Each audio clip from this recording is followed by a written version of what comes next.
Hi, everyone. Welcome to this Unmind community space about facing our fears and learning to break the anxiety cycle. I'm Hannah, Partnerships Lead for Unmind in North America.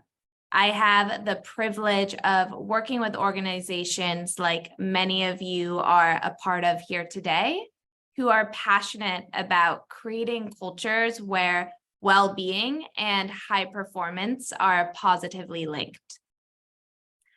For those of you unfamiliar with Unmind, we are a global workplace mental health platform designed to elevate performance of your whole organization.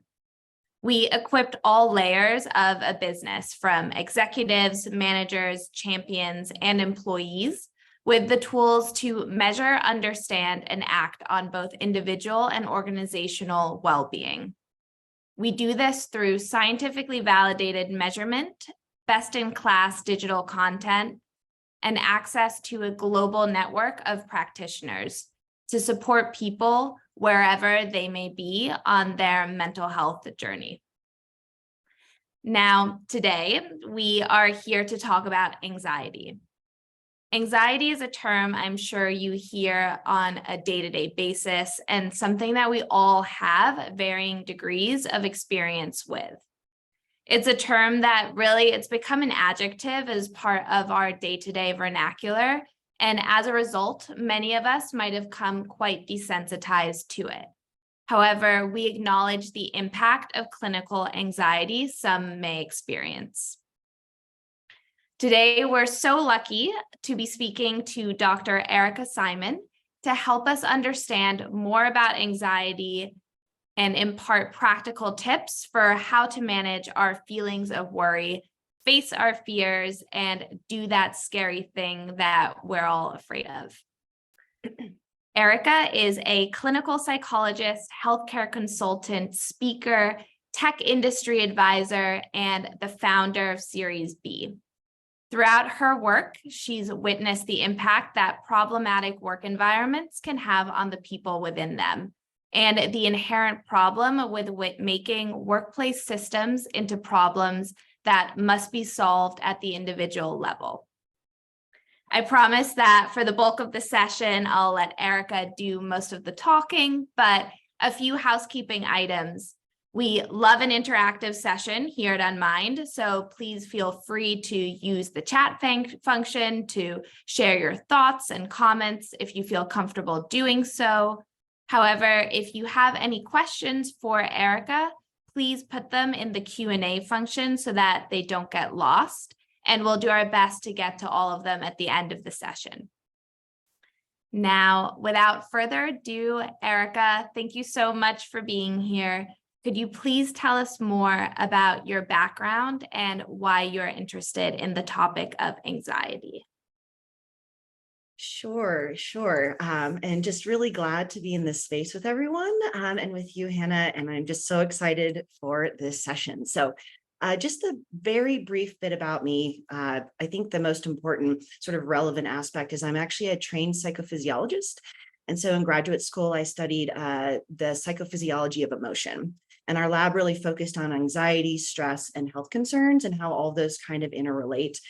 We talk a lot about, our mind and our bodies as being separate, mental health and physical health, but mental health is health. And our lab really focused on how, that really all swirls together and intersects. So that's my background in anxiety. And I really love talking about anxiety because, as Hannah was saying, it's something we talk about a lot and we deal with a lot in our lives.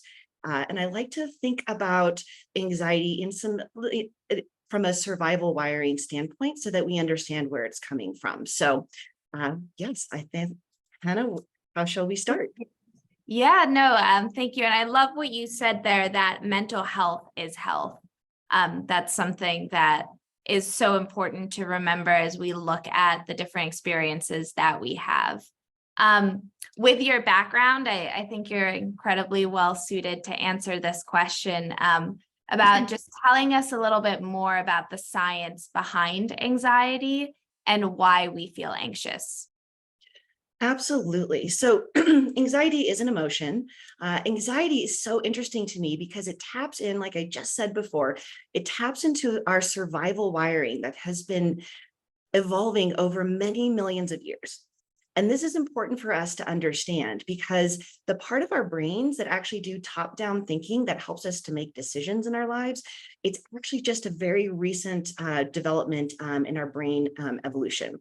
So when we think about this and we understand this, we can relate to our anxiety in a completely different way. So anxiety, again, it taps into the same wiring, that automatic and immediate response that we have to a physical threat in the environment. That is what is happening when we are experiencing anxiety. But what anxiety, fear is there's a threat right here. Anxiety is there might be a threat around the corner. And so what ends up happening with anxiety is our brain tries to complete the picture with whatever information that we have. And this is important for us to understand because that same neurobiological cascade that we experience when we're in a fear response also occurs. We get activation in the amygdala, we can have changes in our physiology, and all of this is happening. The part of our brain that does top-down thinking actually goes offline when we're in the fear response. And so when we're feeling anxiety, if you ever struggle, how many of us do that? How many of us struggle with trying to focus and concentrate when our brains are really, really feeling anxious and fearful? And I'm raising my hand. Yeah, exactly. And I love chat activity. I love participation. Yes, exactly. And with anxiety, what happens is our minds get tighter and tighter and tighter, focused on the thing that we're anxious about. Yes, everybody, we're all in good company here. Because this is all of us, every single one of us has this experience. And it makes sense. If we think there might be danger lurking, we're not going to be over here smelling the roses and go, ooh, that's pretty. Our brains are literally wired to try and figure out if that danger is actually present. And this is something that's so important. If you take nothing else from our time together today, this is it. Our brains are actually doing the thing that it's wired to do. But modern stress is we're applying this survival wiring to our modern stresses. That is what is happening. And so our brains are wired towards what's called a bias towards negativity. Our brains, when we think there might be a threat, we're going to focus on the things that might indicate a threat. And this is also important. Our brains are wired for false positives. Because a false positive, if I think there's danger lurking and there's not, I'm safe no matter what. If there's danger, if I think there's danger lurking and there's not, I'm safe no matter what. If there is danger lurking and I just go, nah, nothing's happening, I'm in danger. So that is the thing. We have this negativity bias. We want to focus on the things that indicate that there might be threats. And that is why anxiety gets us so tight into a knot.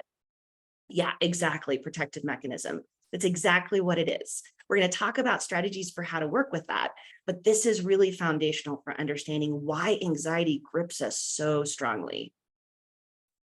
I love that reminder that it's that our brain's wired for it, which really is also an indicator that it's part of who we are and it's a natural emotion as well. What you talked about too in terms of modern day society and how our anxiety response has shifted, it makes me think about the modern working world as well, and how we have different pressures on us now as well, different pressures to succeed, which also adds to that feeling of anxiety. Can you talk to us more about how our environment and the role that our environment plays on impacting anxiety, both on a personal and professional sense? It's huge. Our environment absolutely impacts how we're feeling and how we're functioning. I think the biggest, most important aspect to our personal and our professional environments that I think is most relevant to anxiety is uncertainty. It really is foundational. Uncertainty, when we have it, again, we're trying to complete that picture with whatever information we have. So if you're in an environment, a professional environment where there is a lot of uncertainty and ambiguity, this can be as simple as somebody putting a calendar invite on our calendar with absolutely no agenda attached. How many of us have had that experience? I'm raising my hand here. We had that experience where, yeah, exactly. It's so stressful, and especially when it comes on like a Friday and you're like, oh gosh, and then what is our weekend then totally taken? Exactly. HR meetings at 4 p.m. on Friday. Totally. This is one of the most important things. If we recognize that every time, yeah, not even a hint in the title either. Exactly. Or what, oh my goodness, when we hear somebody say we need to talk, what comes up? Yeah, exactly. Let's chat. We need to talk. What happens? So when I just say that right now, when I say we need to talk or status update or let's chat, or I'm putting a calendar invite, I'm not telling you what it is, what comes up in your mind and body? When I say we need to talk, yeah, exactly. What have I done wrong now? Uh-oh, worst case scenario, it's bad. Exactly. Fight or flight, negative thoughts. Why? Scary. What did I do? Pit in your stomach, trouble. Exactly. Exactly. It's very stressful. So this is the thing. This is the thing. When we have that, everything that you're talking about, those are those thoughts that go through our mind. And then the pit in the stomach, the heart racing, all of that. Again, it's that fight or flight mode, that survival wiring that gets kicked into play. So, and this happens too with how much stress we experience in our lives. The world that we live in is so stressful. And there's so many I shoulds. How many of us get stuck in the I shoulds? How many of us get stuck in I should be doing this, I should be doing that? How many of us have this laundry list of to-dos? That's the thing, right? It's so tough with the I shoulds. So when you have uncertainty and all these responsibilities and I shoulds that we're putting on ourselves, you put this, and it's really this pressure cooker. That's what ends up happening. We get stuck in this pressure cooker. And so if you can remove as much as you can that uncertainty by being direct, being clear, stop shitting ourselves. Exactly. So that, I think, is what you can do from an environmental standpoint. So that's tip one. Whenever you're dealing with someone who has anxiety, and this is just best practices, period, for any organization, get into that habit of removing as much uncertainty and ambiguity as possible. Thank you. That's, I think, I mean, we can see from the chat how relatable all of that is. And it reminds me, I heard I heard a quote a couple of weeks ago. It said, the brain is like a Velcro for negative experiences, but like Teflon for positive experiences. And Yes. I think that's exactly where that negativity bias comes in, and avoidance behaviors as well. Can you talk to us more about avoidance behaviors and how we can break that cycle? Absolutely. So avoidance makes perfect sense when we think about anxiety within the context of our survival instincts, because avoidance is a very powerful way of not being in danger. So if we think about it this way, I liken it to this analogy. If anxiety is a car, avoidance is the fuel. And if we can really understand this, that if anxiety is the car, what keeps it going, the fuel that keeps it going is avoidance. And it's a learning paradigm. And this is something that's important for us to recognize. The more that we avoid something, the more we are teaching our brains that we're only safe because we're avoiding that thing. It's literally a neurobiological wiring learning paradigm. So every time we avoid something that's objectively safe, our brain goes, right, we should avoid that thing. And then it gets stronger and stronger. You might have heard neurons that fire together, wire together. And it's true. Every time we avoid something that's objectively safe, it's kind of like a path in the carpet. We all have those paths in our carpet, that well-worn path in the carpet that gets deeper and deeper and more just evident the more we go down that certain path. It's the same thing with our neurons in our brains. It's a learning, conditioning. It's conditioning, it's learning. And this is the thing.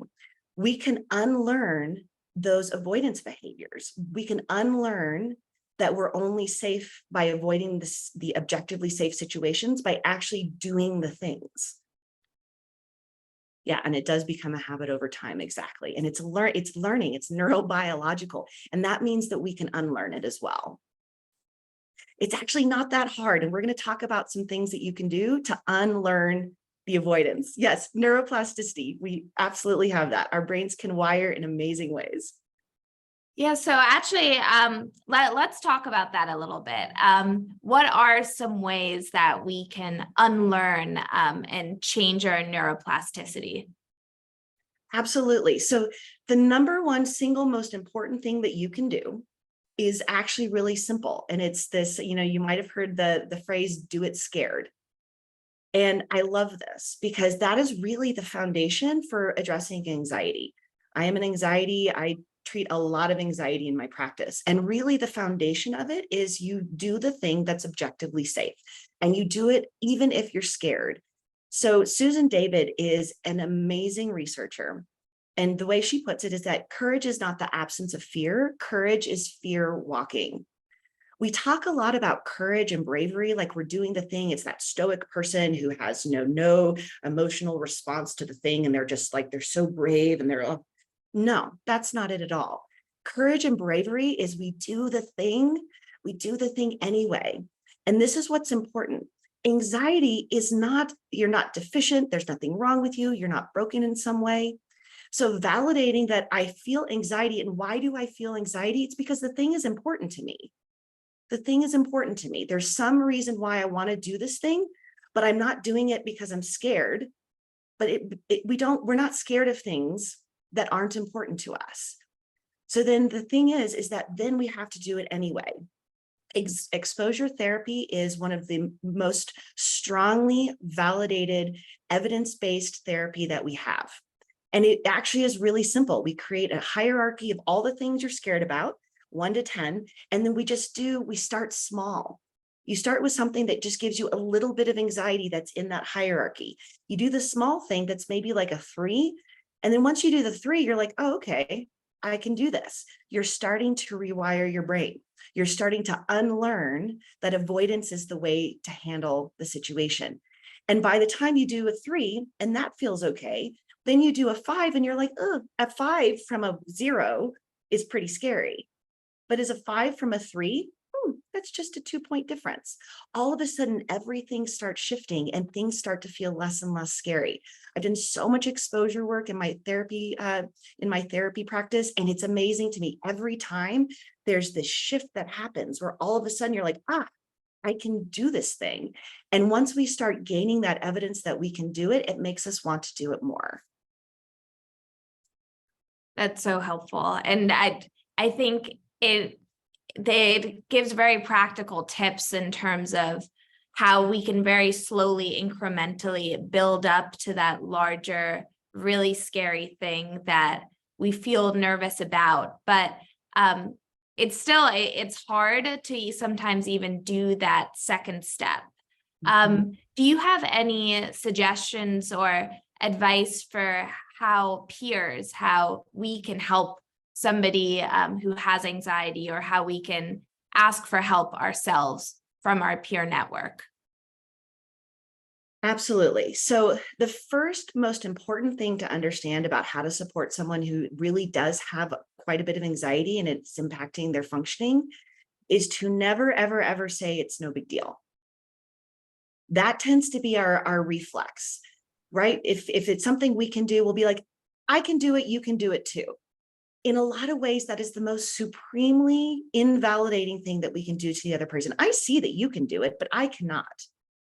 I remember there was one time, so used to live in Santa Cruz, and there's this bridge, and the bridge going over, falling through the bridge would definitely, it's this old bridge, lots of spaces in between the slats, between the ties of the bridge.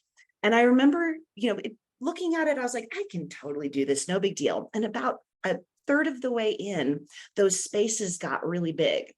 Now I was with my partner who has no fear.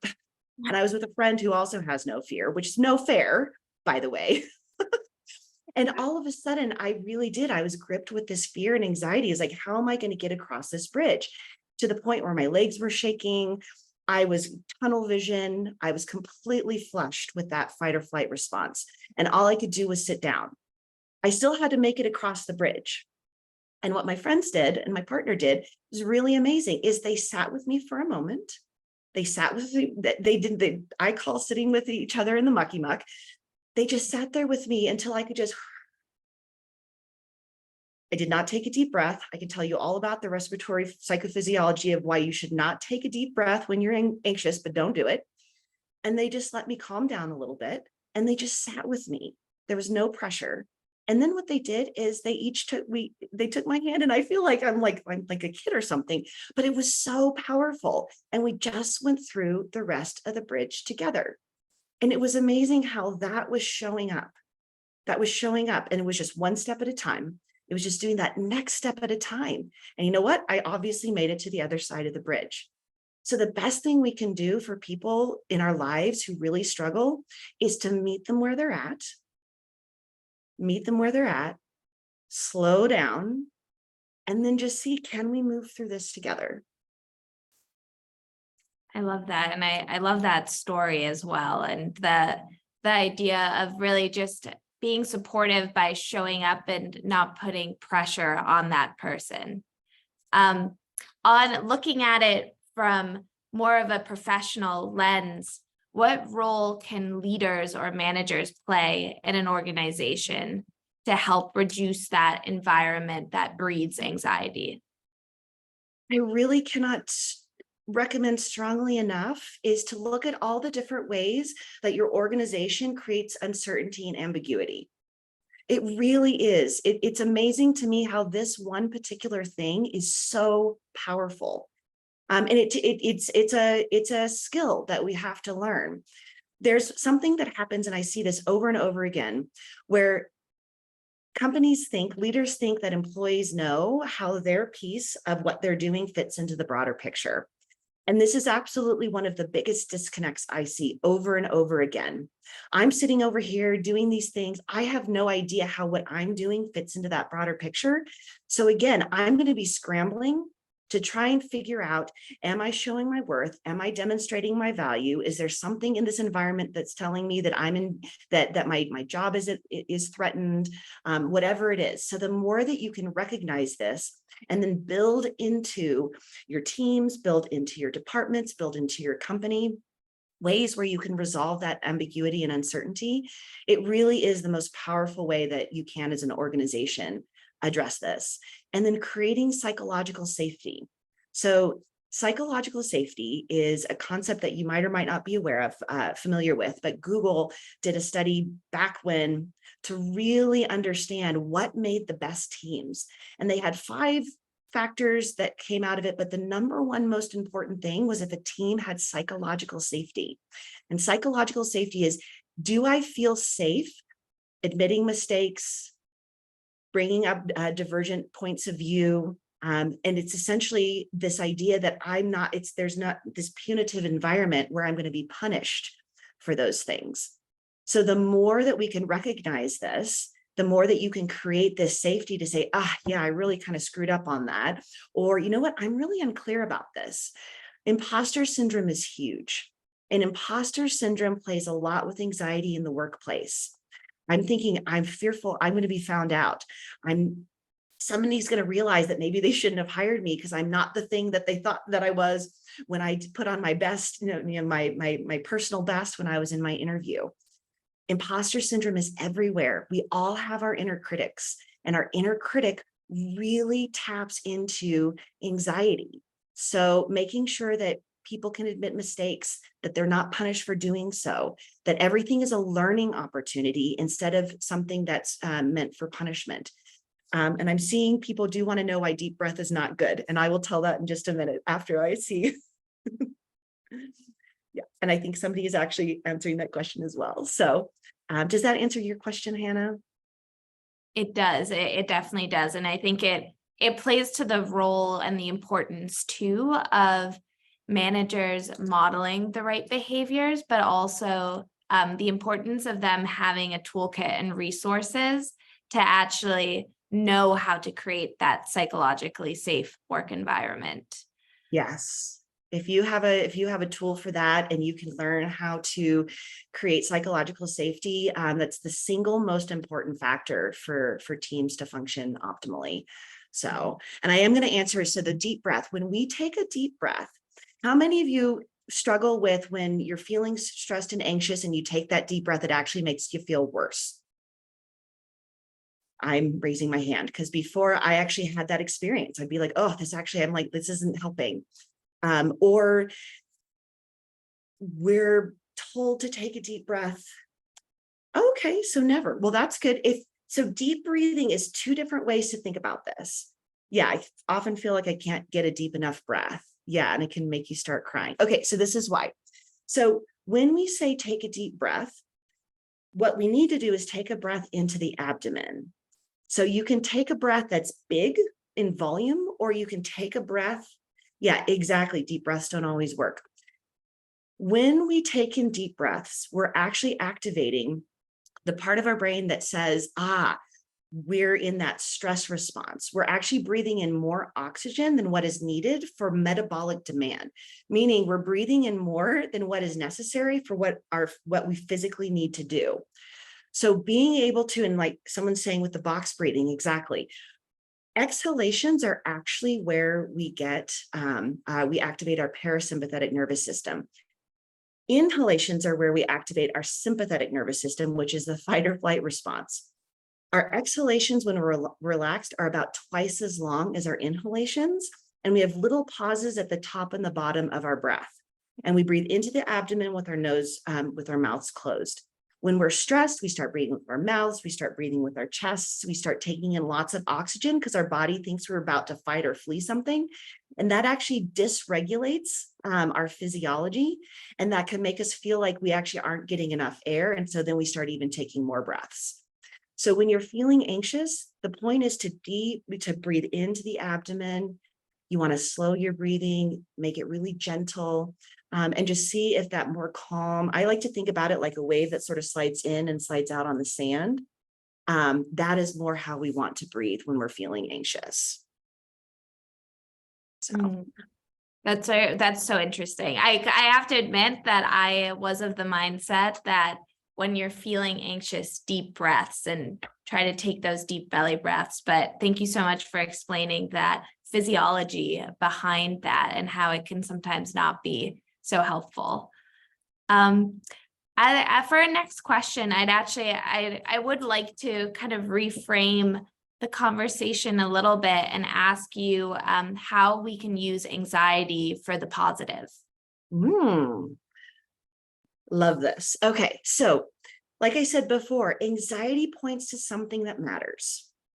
That is why we feel anxious. We don't feel anxious about things we don't care about. We don't feel anxious about stuff that just doesn't matter to us at all. So if we can really understand that anxiety is actually indicative of something that's meaningful and that we want to do, all of a sudden we're shifting the conversation around this. There's actually, and I always feel like I'm going to say it wrong, the Yerkes-Dodson law. I positive I was that wrong, but the Yerkes-Dodson law is really powerful, and it talks about it. It's research around how we relate performance to how stressed we feel or anxious, or they talk about it's sort of emotional arousal. Those two are very tightly related. And what ends up happening is we need a little bit of anxiety or stress to actually perform at our best. And this is super interesting. I won't go into all the detail about the research, but what the upshot is, for a long time, we were like, what is happening? For some research around stress and performance, stress made the performance worse. And for others of us, it made the person perform better. And what we found is stress actually takes it, because again, that fight or flight, it's that stress response that we experience. It takes the thinking, that top-down thinking part of our brain offline. So when we have a little bit of stress, what we do is we actually can perform better, because it helps us to tap into what we're doing. And we can, when we practice and when we really understand something, that little bit of stress can actually help us to not kind of get in our own way with our performance. So a little bit of stress is great. Once we start bumping into higher and higher and higher levels of stress, though, again, it actually can flood us, overwhelm us from that physiology standpoint, and we're not going to perform as good.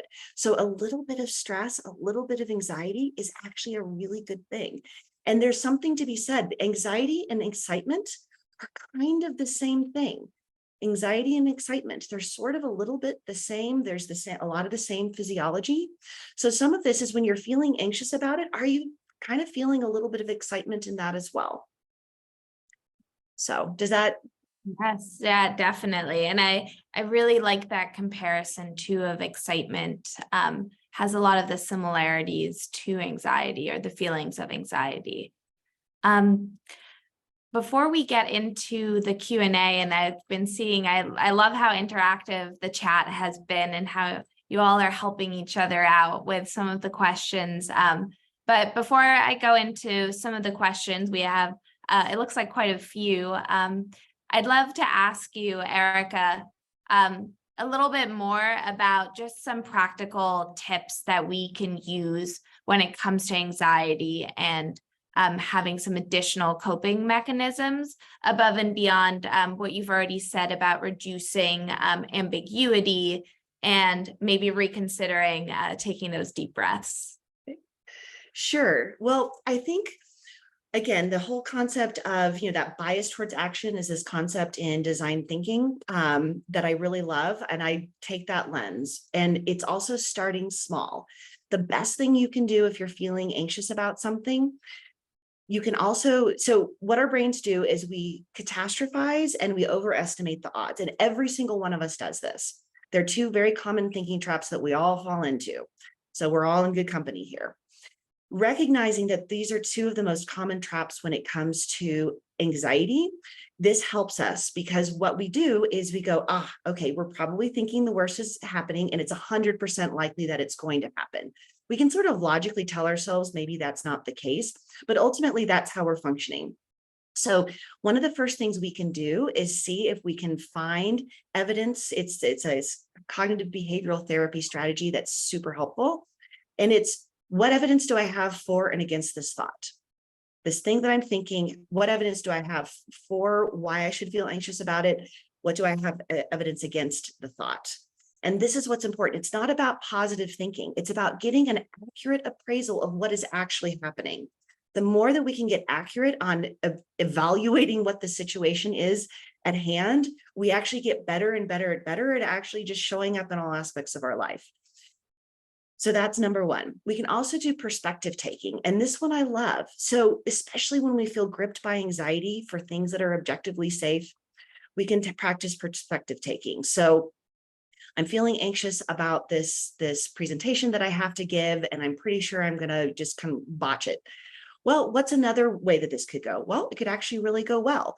Maybe I am struggling with it. Maybe I do kind of get sweaty. I used to have terrible speaking anxiety. I don't anymore, but I used to be so gripped by it that I literally would get to the point where I would hear the sweat dripping off my face onto the lapel of my suit. The thing is that, you know what? Again, it's the doing it scared piece, and then evaluating maybe if I kind of don't say the right thing, maybe it will still be okay, right? Maybe it's not going to be that big of a deal.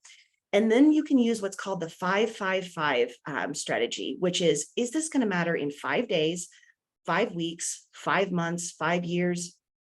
And really think about this. Is this something that really matters? It might matter to me, right? Like I really want to do a great job with this speaking engagement that I'm doing. But if I really botch it up, is it really going to be that feeling of grippiness, like this is going to haunt me for the rest of my life? Is that actually true? Because most of the time, it just really isn't true. And so recognizing that, again, helps us to take that perspective and put the situation at hand. And then, and I'm seeing people, others reflecting the 5-5-5. It's really powerful. And it's so easy to do. I also think that it's important if you do find, okay, so I'm seeing good advice, but I'm a dweller. Okay, so have you heard the quote, worrying is like a rocking chair. It keeps you busy, but it doesn't get you anywhere. This is what happens when we dwell, right? We definitely dwell, and we're all dwellers. So if you're a dweller, And worrying makes a lot of sense. Worrying is an emotion we all have to help us know when we need to take action. This is the thing with worry that's so amazing to me. Worrying keeps us busy and makes us feel like we're doing something. It makes us feel like we're doing something so we don't feel so out of control of the situation. Again, I love the quote, the Buddhist quote, relax, nothing is in your control. We spend so much of our lives trying to control everything that is outside of our control. And then the things we do have control over, we're not even paying attention to them half the time. And it's interesting, the research shows that most of the things we worry about don't come to pass. There was one study that found 85% of the worries didn't come to pass for the people who participated. And the other 15%, we actually handle way better than we ever thought we could and in different ways. Yeah, exactly. It's amazing. Worrying keeps us busy. So if we understand this, there are ways that we can get out of this. I highly recommend, if you're a worrier, schedule worry time. It's a simple trick. Schedule worry time. And this is what you do. You say 4:15 me to 4:30 me is going to worry. And then what happens is, most of the time, the thing that we're so gripped by in the moment, either we don't even remember about it. We don't even remember during our worry time, or we take some time to think about it. We're like, oh, that's really not as big of a deal as I thought.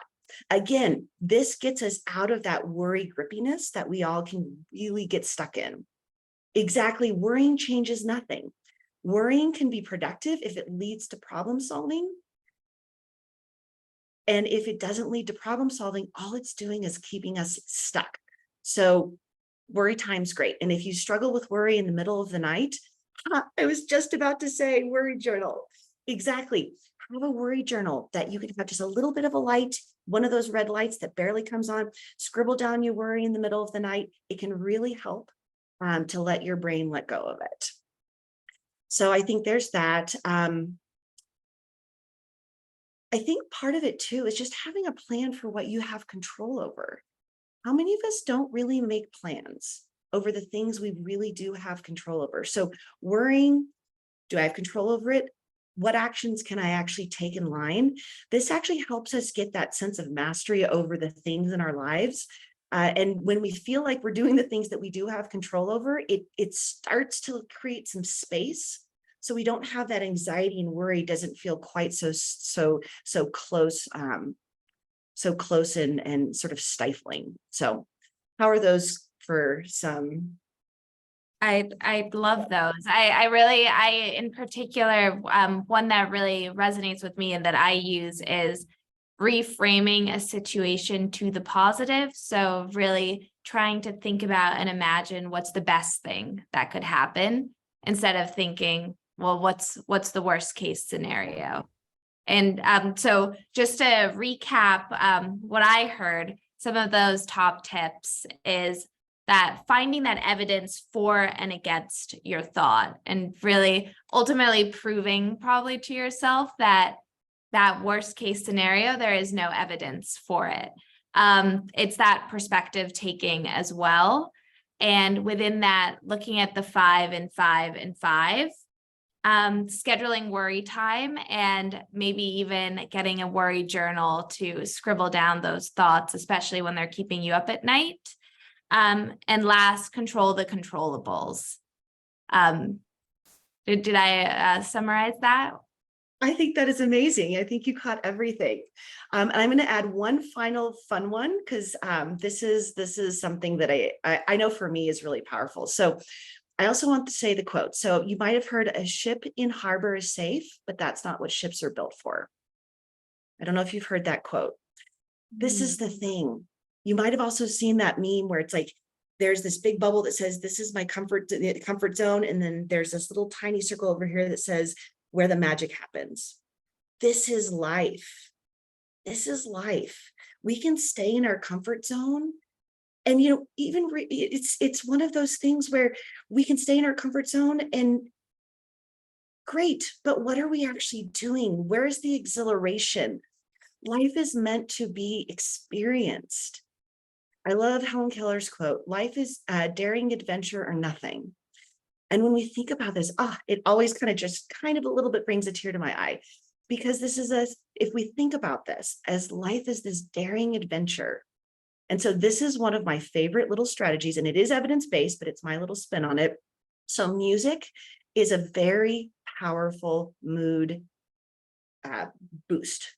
Whatever music we listen to, and we have lots of research around this, music shifts our moods. I like to create what I call our hero journey playlist, and that's my little fun spin on it. What are the songs that you listen to that when you listen to them, you're like, yes, I can conquer the world? That is your hero journey playlist. And I have lots of them. Unstoppable by Sia. Ooh, when I really feel like I need to just do the thing, Sia Unstoppable. And I'm telling you, it's amazing how these songs instantly, like, whew, they fill us up and they give us that bravery. So that is my final fun little suggestion. I love that. That one is so fun. And, maybe we could all put in the chat what what is one song that really hypes us up and makes us feel unstoppable. As we're doing that, I'm going to transition over to look at some of the questions that we got in the chat. And there were quite a few. One of them is, this one's interesting. What is top-down thinking and irrational thinking? Lovely. Okay, so thank you for this question. So top-down thinking is really, it's the part of our brain that's like making decisions. We're thinking about what we're trying to do. There's actually, so decision science, we have two systems of thinking. We have system 1 and system 2 thinking. System 1 thinking is automatic, immediate, it's reflexive, it's really in that sort of survival wiring, fight or flight.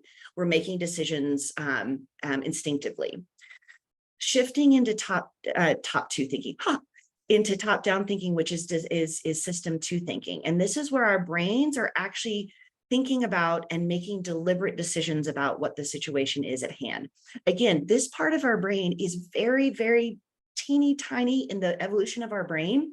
It's only, brain experts estimate it's only about 35,000 years ago that this part of our brain really evolved out of millions and millions of years.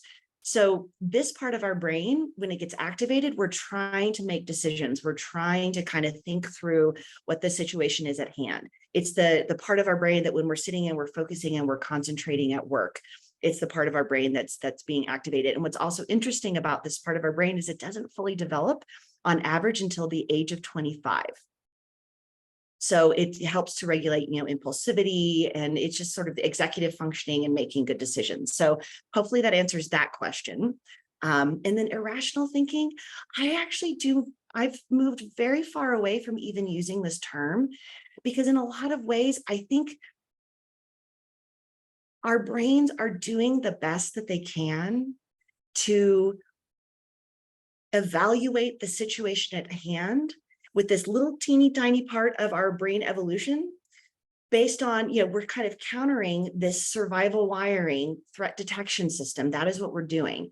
So in a lot of ways, it's kind of, if you think about that perspective, it makes perfect sense why our brains do this. Again, it's that negativity bias. So when we recognize this, I think it helps us to validate why we're thinking the way that we do. Because how many of us sit around thinking something's wrong with me, or that something's broken with me, or I'm deficient? How many of us feel that way all the time with our irrational thinking when we're not thinking about something clearly? I know I get stuck in that loop all the time, and I'm a psychologist. So what we can do is we can say, I understand where that's coming from, and it's not helpful. So how do I shift myself using some of the strategies that we've talked about? How do I shift myself into that balanced thinking? That is what we want to do. We want to shift ourselves out of that reactive survival wiring thinking into that balanced thinking. So I don't know if that helps, but I'll stop there and see. I think along those lines, there's a question that I think it really relates to that post-pandemic, we've developed different and many kinds of anxieties. How do we keep from comparing our past selves and what used to be easy for us to what is now giving us experiences of anxiety? That is such an interesting question. I love these questions. Okay. So I think it in a way really does relate to the previous question. It really does. Because again, that irrational thinking that we feel like we can get stuck in, those are those thinking traps. So I highly recommend looking up thinking traps. We all fall into them. They're just what we do as humans. Yeah, we make up stories in our heads, totally. And that's actually a really great strategy. The story I'm telling myself is fill in the blank. It's really powerful. It's from acceptance and commitment therapy. I highly recommend it. Those irrational thoughts, those thinking traps that we get stuck in, we are more likely to get stuck in them when we're feeling overwhelming stress. I like to think about it this way. So we have a finite amount of coping capacity. We have a finite amount of capacity to focus on things, to concentrate on things, to cope with things. I call it the coping container, and I literally do this every time because it is literally a finite amount of it. And every single thing in our life takes up some bit of that coping container. Even the little tiny things, there's research around the daily hassles that we experience. With the pandemic, we had a collective experience of overwhelming stress. We were at surge capacity. From, again, that survival wiring, we all have what's called surge capacity, which is that bit that we can handle above and beyond what that survival threat detection system can handle. We're well past that as well. We were well past that. When we've depleted those coping resources, what ends up happening is we are even more likely to fall into those thinking traps because they're called heuristics. They're shortcut ways of thinking about the situation. We're just doing it instinctively. We don't have to think about it. We're just reacting based on those thinking traps. So that is what's happened. So seeing yourself in this way can be very helpful. Like, of course, my coping resources have been completely depleted. And seeing that and recognizing that, and then understanding that when the stress levels come back down, you can probably go back to that sort of old self feeling. Now, if you're dealing with things like caregiving, where that stress continues on and continues on and continues on, and you are kind of sort of at a new baseline, what you need to do is you need to be extra disciplined about making sure that you take that time to decompress yourself. You have to do that. You have to get out of that fight or flight stress response in whatever way you can. Exercise is a good way to do that. It activates the sympathetic nervous system.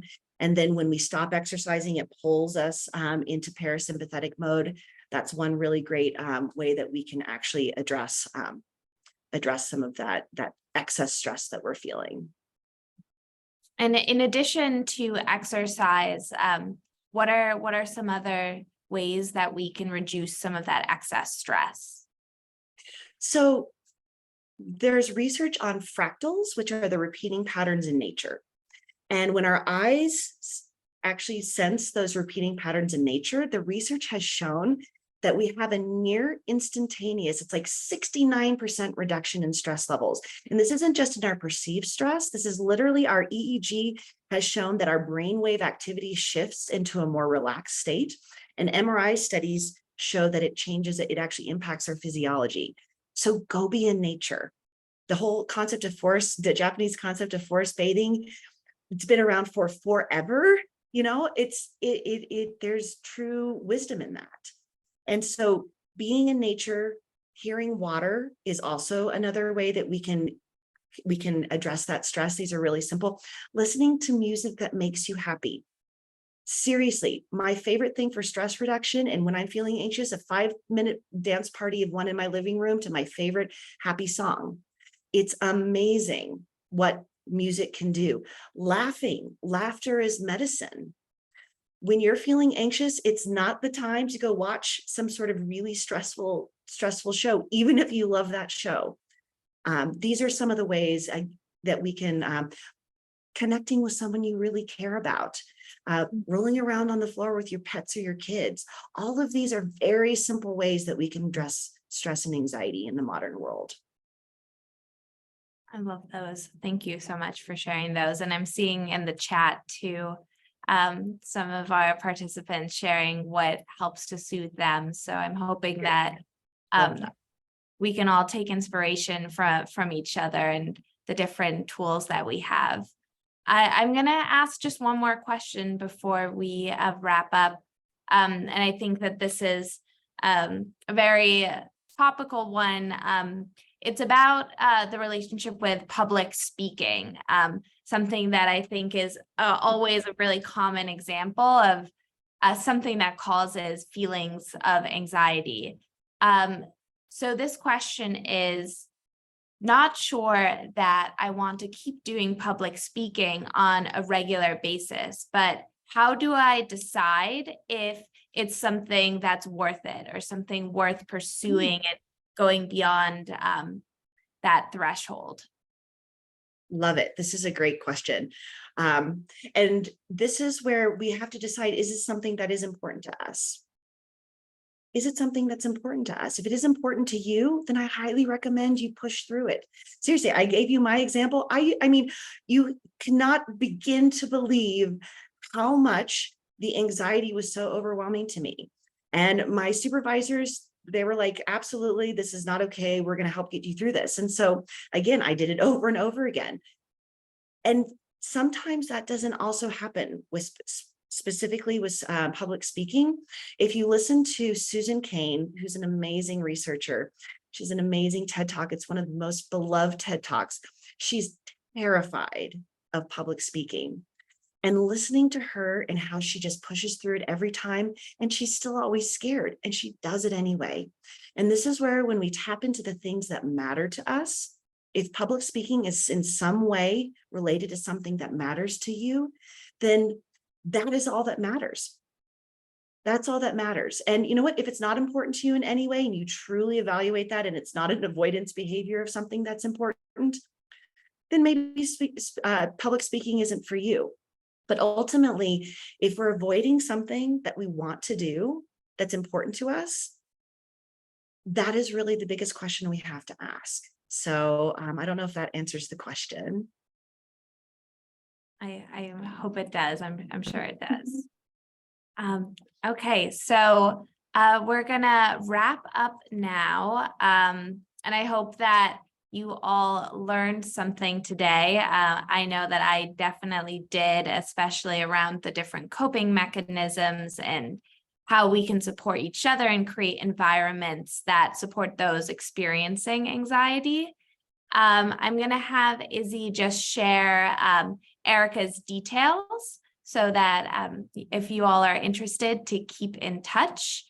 And if you don't have Unmind for your organization yet and are interested in learning more, Izzy will share my email as well as a link to schedule a call with an Unminder. And you'll all also receive the recording alongside some additional resources following this session today. Thank you, everybody. And thank you, of course, to Erica. Absolutely. Thank you for joining. Thank you for the participation. Really appreciate you all. And yeah, thank you also so much, Hannah and Unmind.